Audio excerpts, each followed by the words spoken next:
Hi everyone, Mr. Ross back again. I'm going to talk about lesson 16 today, as well as your PBA. So we look at our calendar that I've got up right here.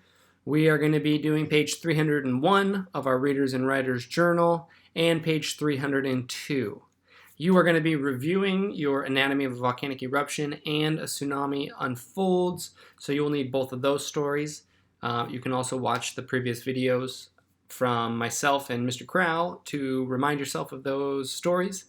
And then we're going to be doing page 303 of our Readers and Writers Journal for our PBA. If you don't remember what the PBA is, the PBA is a news report. So it says, have students choose a natural event to research, like a hurricane, a tornado, a flood, a volcanic eruption, erosion, mudslide. They will write a news report that explains the effects of the natural event on both living things and on non-living things on the earth. Here's your checklist of things you need to do. Introduce the topic clearly. Group related information into paragraphs with headings. Develop the topic with information from their research.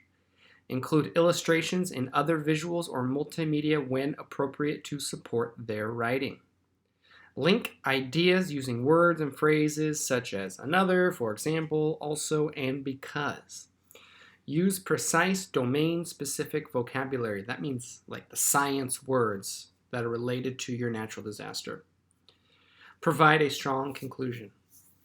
So we will go over our PBA first, and then I'll talk about the other assignments in the Readers and Writers Journal.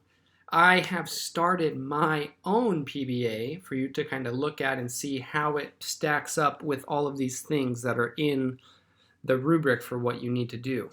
So here is my PBA so far. I chose to write about earthquakes. My introduction says, hello viewers, this is Zachary Ross reporting live for Como 4 News. Today, I would like to tell you about the effects of earthquakes on both living and non-living things. If we look back at my rubric here, that would be introducing the topic clearly, right? I introduced the topic and I told the reader what they're going to learn about. Next it says, earthquakes can be very dangerous for both humans and animals. They can also cause damage to non-living things such as buildings and the environment. So I decided to make these two different colors because I wanted to show how I'm grouping together the different information. I have a paragraph that's going to be all about the impact on living things, and then I also have another paragraph that's going to be all about the impact of non-living things. So if I look at my rubric one more time, it says that I need to group the information into paragraphs with headings. So I decided to group one paragraph about the impact of living things and one paragraph about the impact of non-living things. I suggest that this is the way you do that as well for your PBA so that you can get the points for grouping information into paragraphs. Now, the next part says developing the topic with information from their research. So you should have been looking on Kittle.co for your topic. I did a simple search and I typed earthquake effects and I found some great information. This website, DK Find Out, was what I've used so far. I'll show you what I mean when we get there. My first body paragraph says, impact of living things. So there's my heading. Earthquakes can be very dangerous to living things. One way they can be dangerous is people can be injured or killed during an earthquake because of falling or crumbling things. They can also cause landslides and tsunamis, which can destroy animal habitats and human homes. DKFindOut.com. So that's where I got that information from. If you feel an earthquake coming, it is important to get under a strong desk or table to protect yourself from harm. That's how I decided to wrap up this paragraph. My next paragraph is going to be all about non-living things. Earthquakes cause lots of destruction when they are felt in heavily populated areas. For example, they can knock over an entire bridge. This happened in Kobe, Japan in 1995. DKFindOut.com. That's where I found that information. According to the text, this was very bad because, and I'm using quotes because I'm copying it directly from the text. According to the text, this can be very bad because vehicles were not able to get into certain areas. Earthquakes are something that people should take very seriously. So, let me look at how I've been doing so far on my rubric for my PBA. I feel like I did introduce my topic. I feel like I grouped related information into paragraphs with my headings. Developed the topic with information from my research. So I used information that I found on Kindle.co. It says include illustrations or other visuals. I haven't done that. So I'm going to need to maybe add the picture of that bridge toppled over. That would be a good visual to add. Link ideas using phrases such as another, for example, also, and because. I did that. Use precise and domain-specific vocabulary. I haven't done that. I might need to think about some words that are related to earthquakes that I could use. Maybe words like about the strength that they talk about with how they recorded on the Richter scale, or the seismic activity. So I'm going to have to put some of those words in. And it also says provide a strong conclusion. I haven't even written a conclusion yet, so I can't give myself points for that. So I still have some work to do. But this is a good example of how you can get started. So if you would like to pause the video here, read it more carefully on your own, and compare it to what yours is looking like so far, that would be really, really helpful. All right, before we go, I need to review what you need to be doing in the Readers and Writers Journal today. So, the very first page is going to be on page 301. Let me move myself over here. This is a suffix activity where you're going to be replacing the word with a synonym. So it says, she wore a stylish new dress. I need to choose one of these words that is close to the meaning of stylish.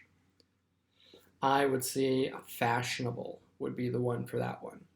So go through and choose the synonyms. And the next part is your vocabulary with your write-in response to reading. So this one is using a sentence for originate, expected, and crisis. Those are words that we've gone over. So you should be able to do that. If you have not, you can check the previous video for the definition, or you can Google it. And your response to writing is going to be short. It says, revisit anatomy of a volcanic eruption and a tsunami unfolds.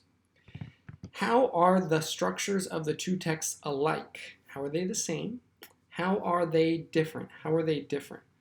Use details from both texts to explain similarities and differences. So think about when we were talking about the first-hand accounts and the second-hand accounts. That will help you choose differences between both anatomy of a volcanic eruption and a tsunami unfolds. And then also think about how they're the same. How are they presenting the information? Are they using facts? Are they using scientific vocabulary specific for that natural disaster? So that should only be maybe 2 to 3 sentences. And then your last part is going to be continuing your PBA. So it says to rewrite and revise your news report. Pay special attention to using precise words and phrases, which I still haven't done, and I need to go in and add some precise words and phrases to my PBA so far. Consult with your sources to locate additional words and information. Remember, only replace words with more exact or correct words. So I'm going to have to go back into my sources here and really make sure that I'm using the precise language for my PBA.